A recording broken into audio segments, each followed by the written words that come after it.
وقل جاء الحق وزهق الباطل إن الباطل كان زهوقا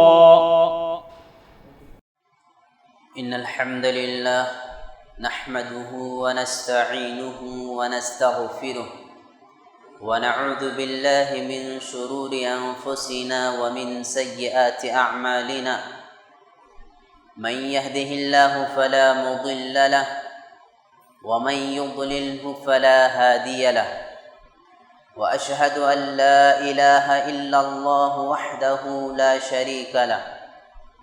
وأشهد أن محمدًا عبده ورسوله أعوذ بالله من الشيطان الرجيم من همزه ونفخه ونفثه بسم الله الرحمن الرحيم يا أيها الذين آمنوا اتقوا الله حق تقاته ولا تموتن إلا وأنتم مسلمون يا أيها الناس اتقوا ربكم الذي خلقكم من نفس واحدة وخلق منها زوجها وبث منهما رجالا كثيرا ونساء واتقوا الله الذي تساءلون به والأرحام إن الله كان عليكم رقيبا يا أيها الذين آمنوا اتقوا الله وقولوا قولا سديدا يصلح لكم أعمالكم ويغفر لكم ذنوبكم ومن يطع الله ورسوله فقد فاز فوزا عظيما أما بعد فإن خير الحديث كتاب الله وخير الهدي هدي محمد صلى الله عليه وسلم وشر الأمور محدثاتها وكل محدثة بدعة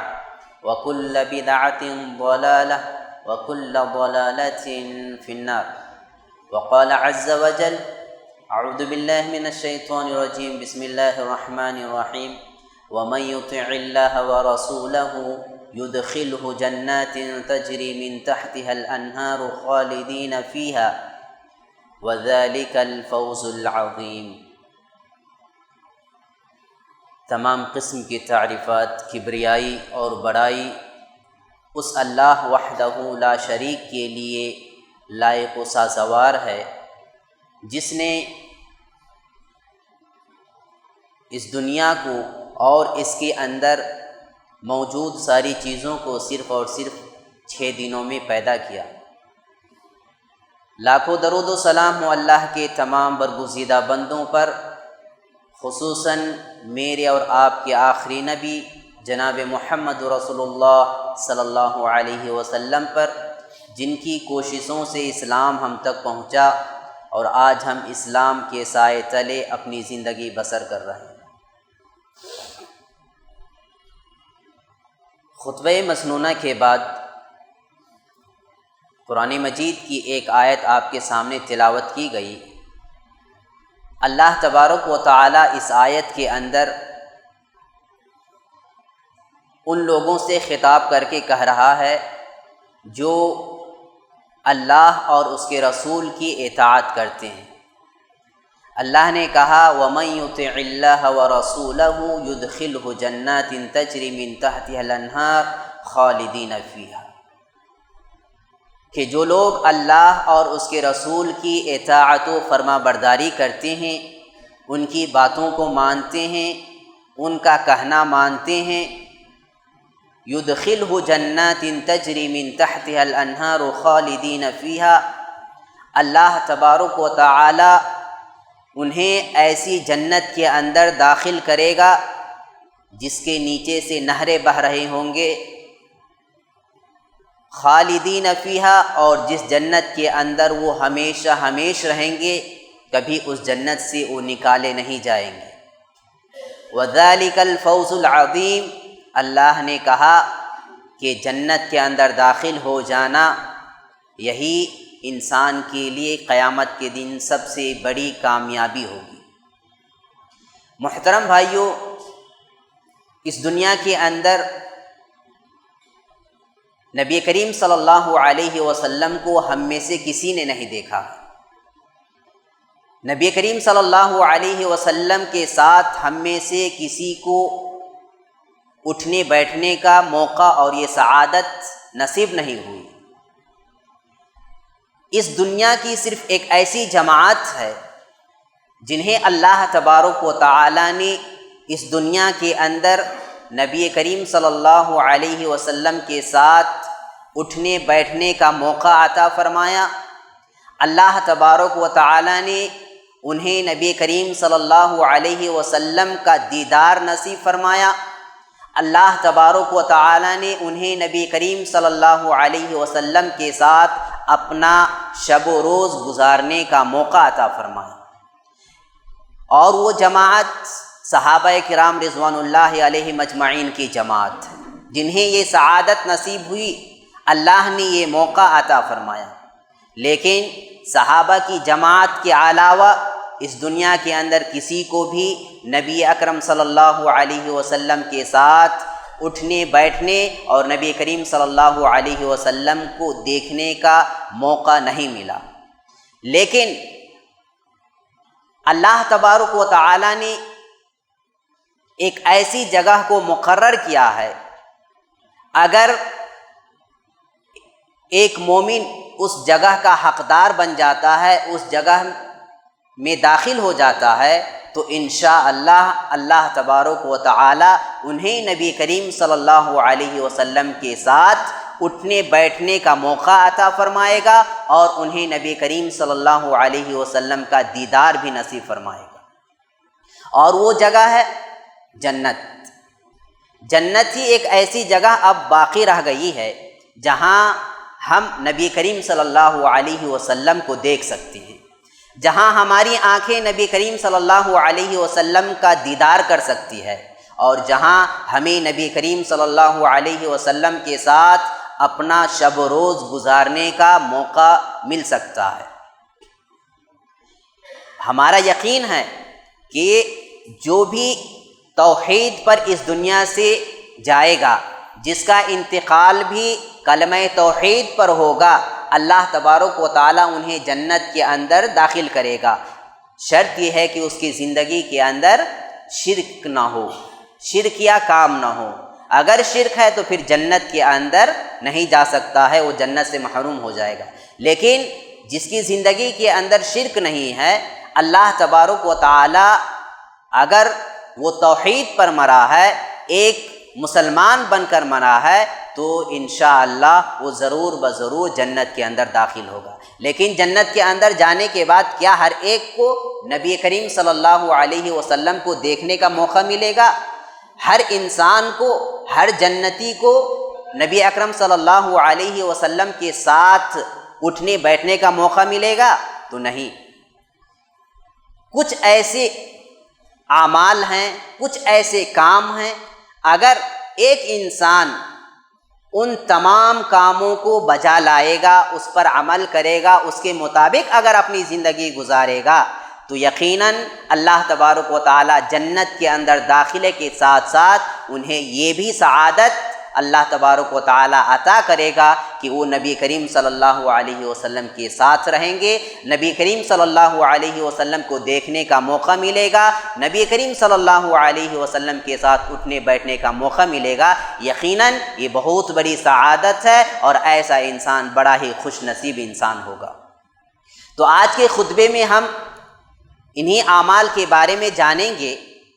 کہ کون سے اعمال ہے کہ اگر ہم اس کو اختیار کریں گے تو ہمیں یہ سعادت ملے گی، ہمیں نبی کریم صلی اللہ علیہ وسلم کے ساتھ رہنے کا موقع ملے گا جنت کے اندر۔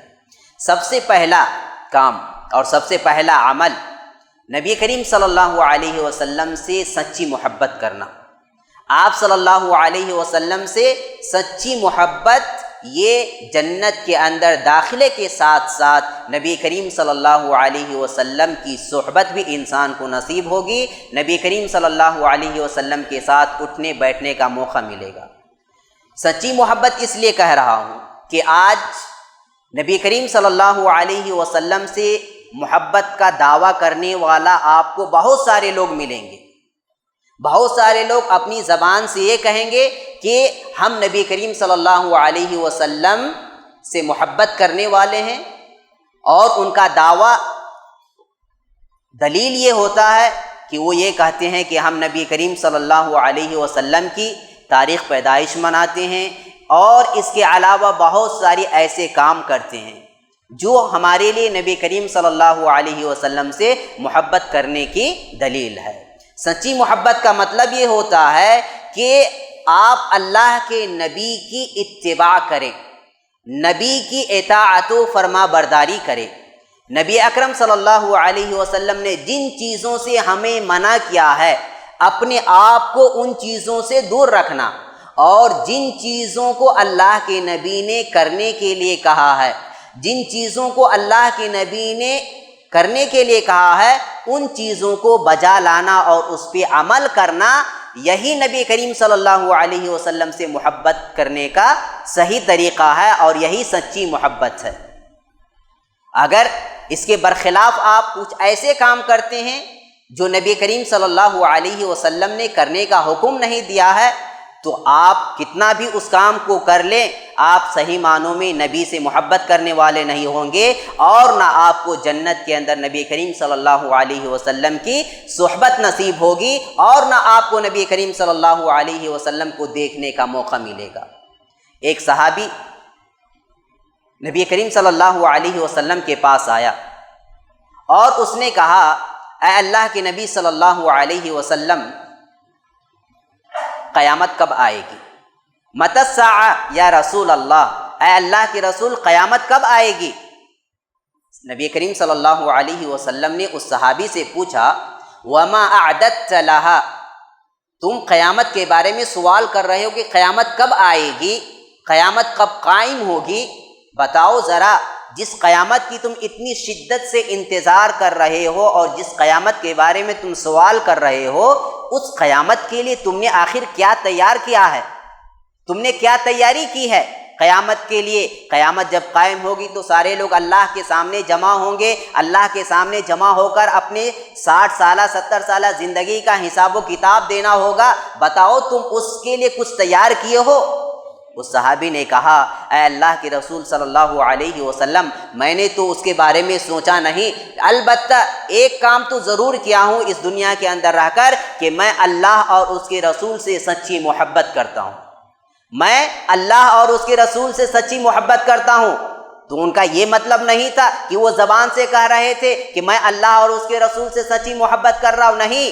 اس صحابی کے کہنے کا مطلب یہ تھا کہ میں اللہ اور اس کے رسول سے جو سچی محبت کرتا ہوں، یعنی اللہ اور اس کے رسول کی اتباع کرتا ہوں، ان کے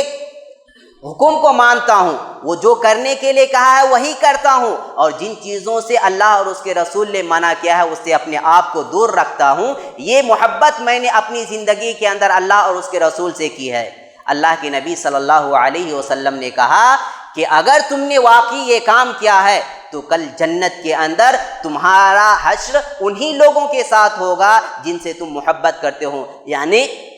تم جو یہ کہہ رہے ہو میں رسول سے محبت کرتا ہوں، سچی محبت کرتا ہوں، کل قیامت کے دن اللہ تبارک و تعالیٰ تمہیں میرے ساتھ اٹھنے بیٹھنے کا موقع عطا فرمائے گا۔ تم جنت کے اندر داخل تو ہوگے ہی، جنت کے اندر جاؤ گے ہی، لیکن جنت کے اندر جانے کے ساتھ ساتھ تمہیں اللہ یہ بھی موقع دے گا کہ تم میرے ساتھ رہو گے۔ اللہ کے نبی کے ساتھ رہنا کوئی چھوٹی چیز نہیں ہے، کوئی چھوٹی بات نہیں ہے، یہ بہت بڑی خوش نصیبی کی بات ہے کہ جنت کے اندر ایک تو ہم جا رہے ہیں، اور جس نبی نے ہمیں یہ دین دیا اور جس نبی نے ہمیں جینے اور مرنے کا طریقہ اور سلیقہ سکھایا، اس نبی کو ہم نے تو نہیں دیکھا، لیکن اس نبی کو ہم جا کر کے کل قیامت کے دن جب جنت کے اندر جائیں گے تو انہیں ہمیں دیکھنے کا موقع ملے گا، اور یہ موقع اسی وقت ملے گا جب ہم واقعی اللہ کے نبی سے سچی محبت کرنے والے ہوں گے۔ اسی لیے نبی کریم صلی اللہ علیہ وسلم نے، اللہ تبارک و تعالیٰ نے قرآن کے اندر فرمایا، وَمَن يُطِعِ اللَّهَ وَالرَّسُولَ أُولَٰئِكَ الَّذِينَ، اللہ نے فرمایا کہ جو لوگ اللہ اور اس کے رسول سے محبت کرتے ہیں، یعنی ان کی اطاعت و فرما برداری کرتے ہیں، ان کی بات کو مانتے ہیں، کل قیامت کے دن ان کا حشر کن کے ساتھ ہوگا؟ نیک لوگوں کے ساتھ، انبیاء کے ساتھ، شہداء کے ساتھ، اور ان لوگوں کے ساتھ جن پر اللہ تبارک و تعالیٰ نے اپنی نعمت کو نازل کیا، جنہیں اللہ نے اپنی نعمت عطا کی، اور اللہ نے فرمایا اولئک حسن رفیقا، کہ یہ کیا ہی اچھے دوست ہیں۔ تو جنت کے اندر نبی کریم صلی اللہ علیہ وسلم کی صحبت میں بیٹھنے، اللہ کے نبی کو دیکھنے کا سب سے پہلا کام یہ ہے کہ ہم جو نبی سے محبت کرنے کا دعویٰ کرتے ہیں وہ سچی محبت ہونی چاہیے، ایسی محبت جس سے یہ بات معلوم ہو کہ واقعی آپ اللہ اور اس کے رسول کی اتباع کر رہے ہیں۔ وہ واقعہ آپ کو معلوم ہے، حضرت عمر فاروق رضی اللہ عنہ نے ایک مرتبہ آ کر کہا، اے اللہ کے رسول، میں آپ سے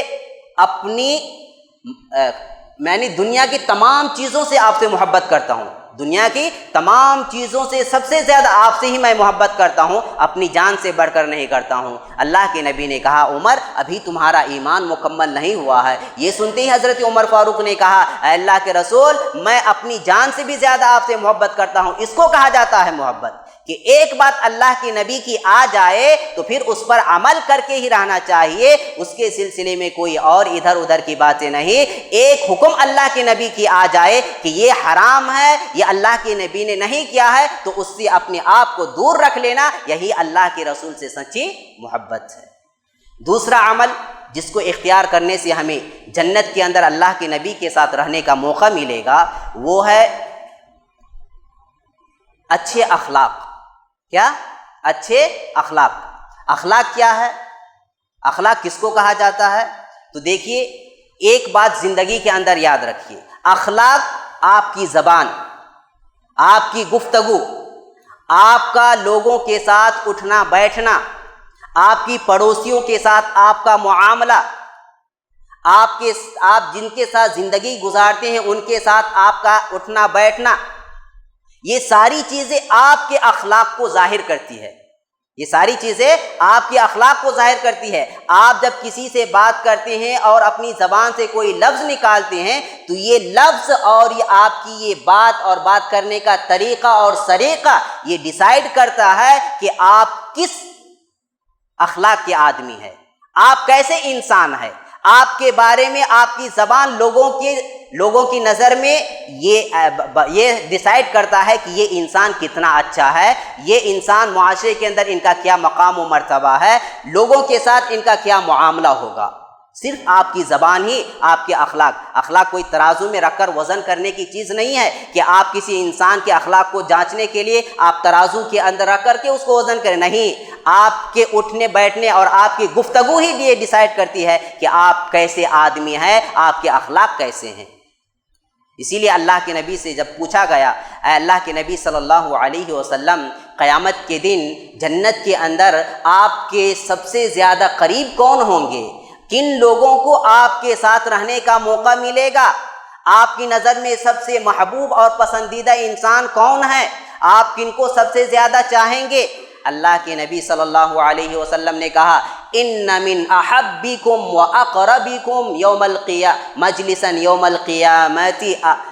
احاسنکم اخلاقا۔ اللہ کے نبی نے فرمایا کہ قیامت کے دن میرے نزدیک تم میں سب سے زیادہ محبوب اور پسندیدہ انسان اور سب سے زیادہ مجھ سے قریب، یا یوں کہہ لیجئے کہ جن کو میرے ساتھ رہنے کا موقع ملے گا، اللہ کے نبی نے فرمایا احاسنکم خلقا، جن کے اخلاق سب سے زیادہ اچھے ہوں گے، جن کے اخلاق سب سے زیادہ اچھے ہوں گے۔ اگر کوئی پڑوسی آپ کے بارے میں کسی سے یہ کہہ دے کہ یہ میرا پڑوسی بہت اچھا انسان ہے، تو سمجھ لیجئے کہ آپ دنیا کا سب سے اچھا انسان ہے۔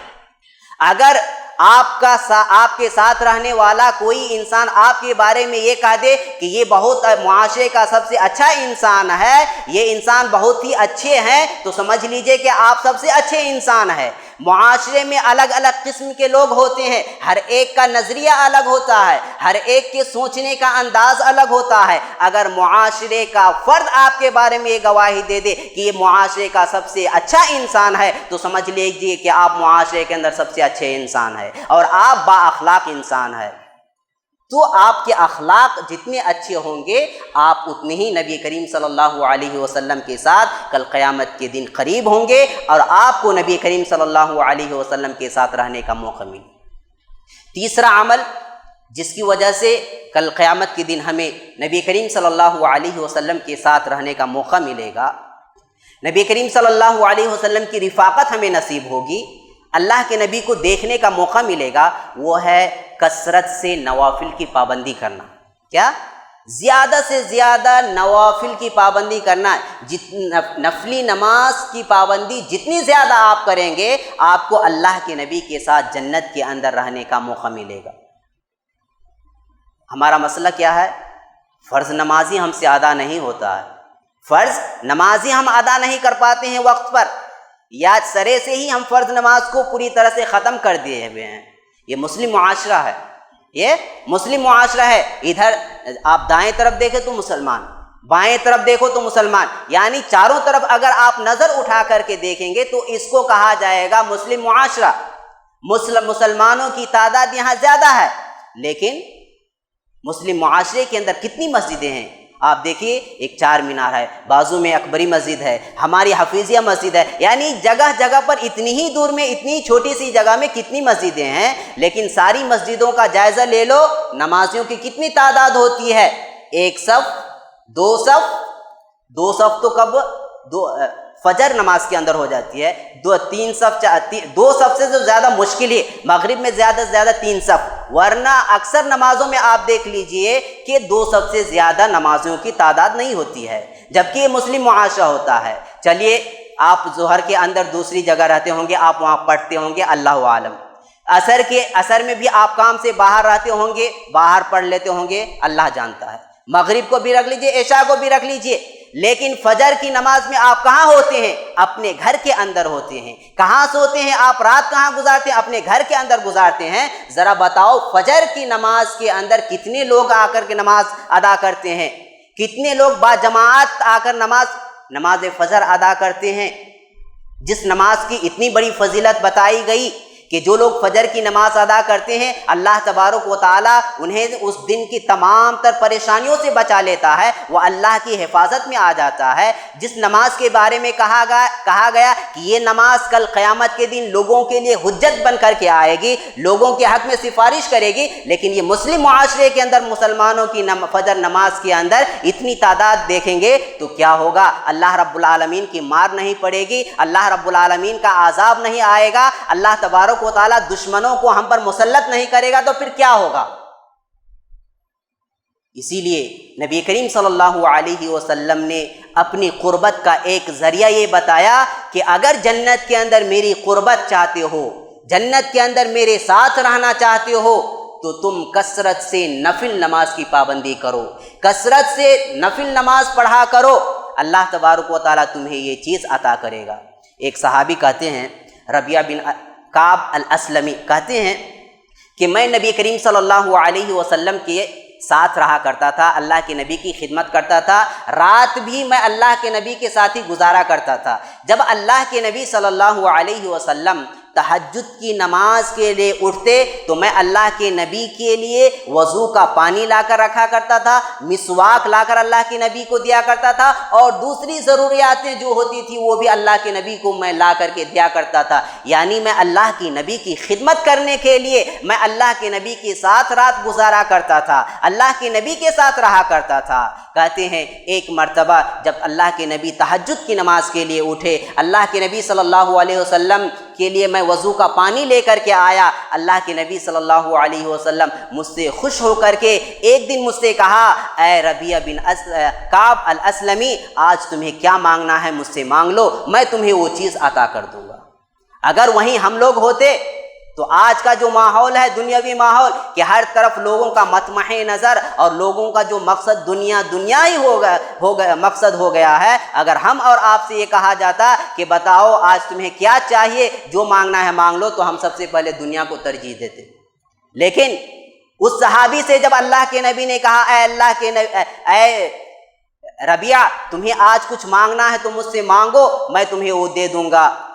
ربیہ بن کعب الاسلمی رضی اللہ عنہ نے اللہ کے نبی سے کہا، اے اللہ کے نبی، آج میں آپ کے ساتھ ہوں، آج میں آپ کی خدمت کر رہا ہوں، روزانہ آپ کے ساتھ اٹھنا بیٹھنا میرا ہو رہا ہے، روزانہ میری آنکھ کو آپ کو دیکھنے کی سعادت مل رہی ہے، لیکن جب قیامت قائم ہو جائے گی تو آپ جنت کے اندر جائیں گے، میں بھی جنت کے اندر جاؤں گا، لیکن اے اللہ کے نبی آپ الگ ہوں گے، آپ کا گروپ ہی الگ ہوگا اور میرا گروپ الگ ہوگا۔ اے اللہ کے نبی، جس طرح آج دنیا کے اندر آپ کے ساتھ ہوں، جنت کے اندر آپ کے ساتھ رہنے کا موقع نہیں ملے گا۔ اے اللہ کے نبی، میرے لیے اتنی دعا کر دیجئے کہ جس طرح دنیا کے اندر آپ کے ساتھ رہ رہا ہوں، کل قیامت کے دن جنت کے اندر بھی مجھے آپ کے ساتھ ہی رہنے کا موقع ملے۔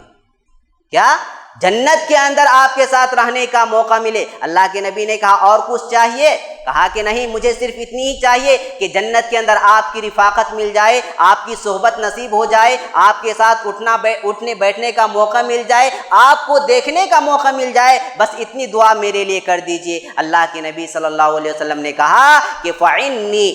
تم میری مدد کرو،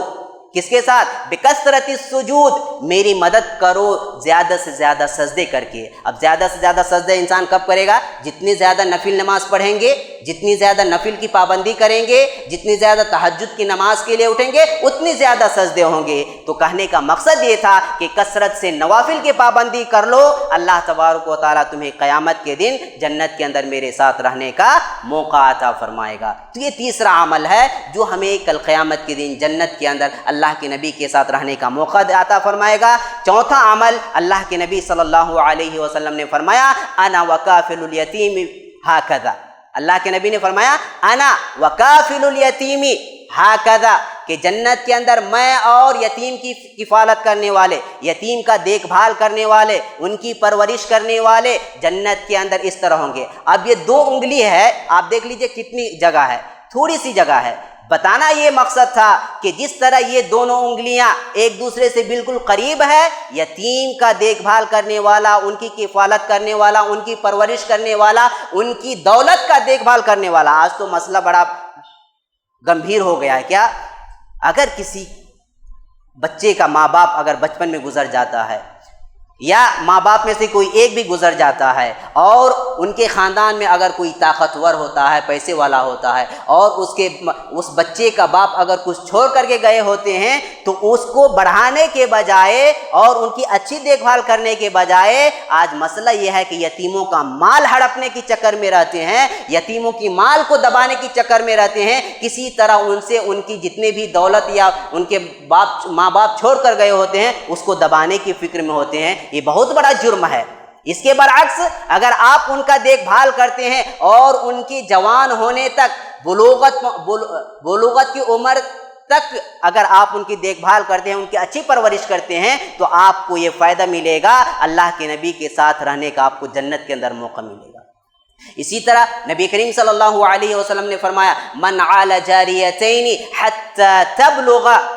انا وہو وضم اصابعہ، اللہ کے نبی نے فرمایا کہ جس کے پاس 2 بیٹیاں ہوں، جس کے پاس 2 بیٹیاں ہوں، اور وہ اپنی 2 بیٹیوں کی بچپن سے لے کر کے بلوغت تک، یعنی جوان ہونے تک ان کی اچھی دیکھ بھال کر لے، ان کی اچھی تربیت کر لے، ان کی اچھی پرورش کر لے، اور ان کی شادی اور بیاہ اچھے گھر میں کر کے دے دے، اللہ کے نبی نے فرمایا کہ 2 بیٹیوں کی پرورش کرنے والے یا اس سے بھی زیادہ بیٹیوں کی پرورش کرنے والے کل قیامت کے دن جنت کے اندر میں اور وہ اس طرح ہوں گے۔ اور آپ اپنی پوری انگلیوں کو اس طرح ایک دوسرے سے ملا لیا۔ اب یہ انگلیاں دیکھیں کتنے ملے ہوئے ہیں۔ اللہ کے نبی نے فرمایا 2 بیٹیوں یا اس سے زیادہ بیٹیوں کی پرورش کرنے والے کل قیامت کے دن میرے ساتھ اسی طرح ہوں گے۔ لیکن آج بیٹیوں کی پیدائش گھر کے اندر باعث نحوست، جس بہو کے پیٹ سے اگر بچی گھر کے اندر آ جائے، پیدا ہو جائے، تو اس بہو کو نحوست سمجھا جاتا ہے، اور اس لڑکی کو نحوست سمجھا جاتا ہے، انہیں تکلیف دی جاتی ہے، انہیں طرح طرح سے ستایا جاتا ہے۔ نہیں، بیٹی گھر کے اندر آنا یہ باعث خیر و برکت ہے۔ بیٹی گھر کے اندر آنا یہ انسان کے لیے جہنم سے بچنے کا ذریعہ ہے، اور بیٹی گھر کے اندر پیدا ہونا اور ان کی اچھی تربیت کرنا ایک قیامت کے دن آپ کے لیے جنت کے اندر نبی کے ساتھ رہنے کا موقع عطا فرمانے والی یہ دنیا کا سرمایہ ہے۔ اسی لیے بیٹی کی اچھی تربیت کرنی چاہیے، انہیں ان کا اچھا دیکھ بھال کرنا چاہیے۔ اس کے علاوہ اور بہت سارے اعمال ہیں جسے اختیار کر کے ہم کل قیامت کے دن نبی کریم صلی اللہ علیہ وسلم کے ساتھ جنت کے اندر رہیں گے اور ہمیں رہنے کا اللہ تبارک و تعالیٰ موقع عطا فرمائے گا۔ حالات حاضرہ کے اوپر کچھ باتیں میں بتاتا ہوں۔ آج کا جو ماحول چل رہا ہے اور خصوصاً جو فلسطین کا ماحول چل رہا ہے بہت ہی گمبھیر ہے، چاہے ہم ہندوستان میں رہ رہے ہوں یا ابھی فلسطین کا جو ابھی چل رہا ہے مسئلہ، فلسطین اور یہودی جو وہاں ہیں وہ تو کب سے کی فلسطین کو اپنے قبضے میں لینے،